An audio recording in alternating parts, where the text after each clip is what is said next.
बड़ा अगर बाबा साहब का कोई दुश्मन है जिसका नाम बीजेपी है, ठीक है, बीजेपी में ना भ्रष्ट जनता पार्टी, इन्हीं यही बाबा साहब का जो नए संसद भवन बना है तो उसमें बाबा साहब का कहीं फोटो नहीं लगा है, लेकिन सावरकर है, दीनदयाल उपाध्याय है, गोलवलकर है, जो लेन देन में पकड़ाता है, देशद्रोही उसको कहेंगे, राष्ट्रद्रोही है, उसका मूर्ति लगता है, उसमें फोटो लगता है, लेकिन बाबा साहब की मूर्ति नहीं लगता है। तो मैं तो अपने समाज के लोगों से कहेंगे कि अगर आप चेतिएगा नहीं, अगर आप सजग नहीं होगा तो अपना बुला कर लूटा है, क्या मैं बोलूं, दिल कितना टूटा है, ये अपना बना के लूटने की काम करेंगे ये बीजेपी सरकार। तो इससे सजग हो जाने की जरूरत है कि हमारे जो संविधान में प्राइवेटाइजेशन कर देना, अर्थात हमारा आरक्षण समाप्त कर देना। हमारे समाज के लोग ये नहीं जानते हैं कि बीजेपी भ्रष्ट जनता की पार्टी है। ये कहता है सबका विकास सबका साथ, तो ये समझिए कि इन्होंने बर्बाद करने के काम किए। आप देख लीजिएगा कि रेल वेल सेल तेल सब बेच के प्राइवेटाइजेशन खत्म कर दिया।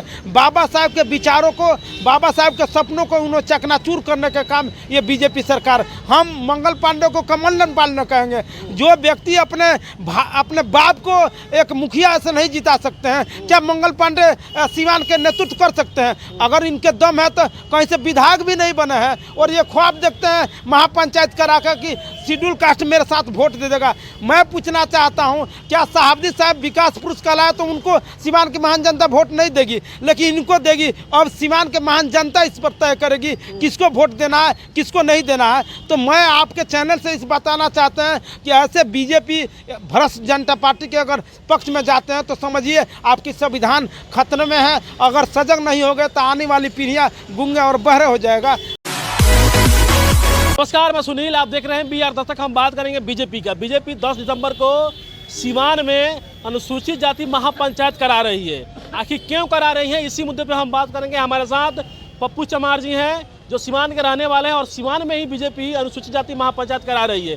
क्यों करा रही है, इसी मुद्दे पर हम बात करेंगे। पप्पू चमार जी बताइए, जो बीजेपी है 10 दिसंबर को अनुसूचित जाति महापंचायत करा रही है 10 तारीख को। जी, ये बात सही है, वो करा रही है, लेकिन मैं ये पूछना चाहता हूँ, मुझे जहाँ तक जानकारियाँ हैं कि मंगल पांडे द्वारा, हेल्थ मिनिस्टर हैं, उनके द्वारा कराया, पूर्व हेल्थ मिनिस्टर हैं। मैं पूछना चाहता हूँ कि जब SC/ST एक्ट खत्म हो गया था, इन्हीं के द्वारा खत्म कराया, 12 आदमी की हत्या करा दिया गया, तो उस समय बीजेपी कहाँ थे और मंगल पांडे साहब कहाँ थे? और जो हमारे ही समुदाय के बीजेपी के जो सांसद थे वो लोग क्या कर रहे थे? कहीं ना कहीं वो जो व्यक्ति अपने क्या बोलते हैं रत्न को खोया है, अपने बेटा को खोया है, अपने जिगर के टुकड़े खोया है, वो क्या लोग भुला जाएंगे? जो वर्ल्ड के विश्व का सबसे बड़ा लोकतंत्र है ये भारत देश, और पूरा भारत बंद था SC/ST के मामले पर। इस पर मंगल पांडे क्यों नहीं बोले? मैं ये पूछना चाहता हूँ। देखिए, मैं अपने समाज के लोगों से ये कहेंगे कि बीजेपी हटाओ और देश बचाओ का नारा देना पड़ेगा। अगर नहीं देते हैं तो रेल वेल सेल तेल इन्होंने सब बेच दिया, सब प्राइवेटाइजेशन कर दिया। और इन्होंने क्या किया, स्वास्थ्य मंत्री हेल्थ मिनिस्टर हैं, वो कह रहे थे कि मैं 40 सीट लेकर आएंगे। हम पूछना चाहते हैं क्या लोकतंत्र खत्म हो जाएगा? ये हेल्थ मिनिस्टर बने थे, स्वास्थ्य मंत्री बने थे, तो जानते हैं क्या किए? मैंने इन्होंने एक बैग होता है, बैग जो ब्लड के डोनेट के लिए दिया जाता है, वो सरकारी खर्च है। जब 3 जिला में सप्लाई बंद हो गया था, मैंने पूरा बिहार भर सप्लाई बंद हो गया था, तो मैं छपरा गया ब्लड लाने के लिए, तो वहाँ के भाई आप बैग क्यों बंद कर दिए हैं? तो वहाँ के डिपार्टमेंटल ही बताया कि बाबू ये बात कहने लायक नहीं है। मंगल पांडे इसलिए बैग को बैंड कर दिए हैं, कह रहे हैं कमीशन दीजिएगा तब हम सप्लाई लेंगे, नहीं तो नहीं लेंगे। 1 हफ्ता तक बंद रहा सप्लाई। और जो व्यक्ति एक स्वास्थ्य हेल्थ मिनिस्टर है, अगर उसमें इस तरह कमीशन खोरी करते हैं, शायद अगर सांसद बन जाएंगे तो क्या वो करेंगे, अभी से अंदाजा लगाया जाए। कुछ समझ बताइए, अगर बीजेपी अनुसूचित जाति महापंचायत करा रही तो आपको दिक्कत क्यों हो रही है? नहीं, दिक्कत वाली बात नहीं है। दिक्कत किस बात के लिए?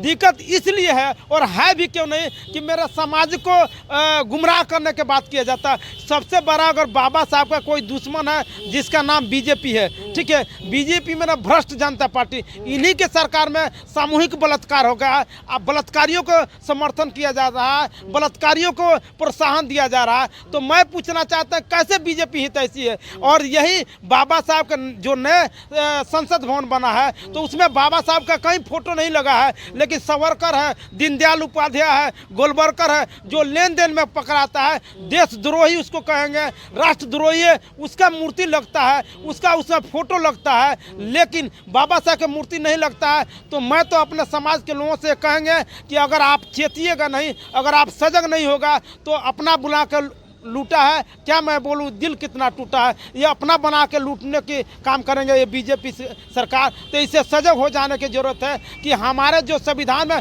प्राइवेटाइजेशन कर देना, अर्थात हमारा आरक्षण समाप्त कर देना। हमारे समाज के लोग ये नहीं जानते हैं कि बीजेपी भ्रष्ट जनता की पार्टी है। जैसे आपको उदाहरण दे रहे हैं, लिखा जाता है कि पेशाब करना मना है, तो जान जाइए कि यहाँ पेशाब किया जाता है। ये कहता है सबका विकास सबका साथ, तो ये समझिए कि इन्होंने बर्बाद करने का काम किया। आप देख लीजिएगा कि रेल वेल सेल तेल सब बेच के प्राइवेटाइजेशन खत्म कर दिया। बाबा साहब के विचारों को, बाबा साहब के सपनों को उन्होंने चकनाचूर करने का काम ये बीजेपी सरकार। हम मंगल पांडे को कमल पांडे कहेंगे।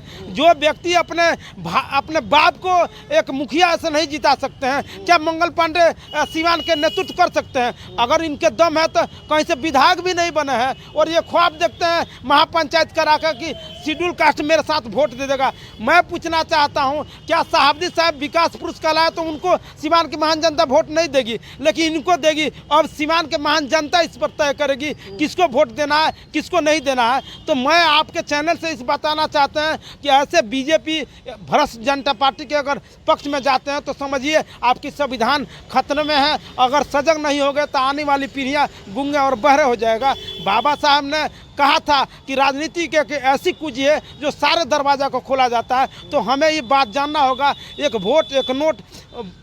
मानो कांसीराम साहब कहते थे कि हमारी एक वोट प्रतिष्ठा बेटी के बराबर है, प्रतिष्ठा के बराबर है। हमें इस बात को देखना होगा कि प्राण चल जाएगा लेकिन एक वोट नहीं देने के काम करेंगे। हम यही आपसे चैनल के माध्यम से संदेश देना चाहते हैं। लास्ट क्वेश्चन लेंगे। जिस तरह से इस देश के प्रधानमंत्री नरेंद्र मोदी, उनके आर्थिक सलाहकार हैं विवेक देवरा, कह रहे थे कि ये जो संविधान है अभी संविधान को बदल देना चाहिए, अब नए युग में नए संविधान की जरूरत है। देखिए, ये मनु का मारने वाले लोग हैं। मैं कहूँगा कि बाबा हम शर्मिंदा है कि तेरे कातिल जिंदा। आज भी मनु के नाजायज औलाद पैदा हैं जो मनु से संविधान चलाना चाहते हैं। तो ऐसे लोगों को करार जवाब देना पड़ेगा। अगर आप जवाब नहीं देते हैं तो हमारे हक हुकूक, हमारे अधिकार छीन जाएंगे।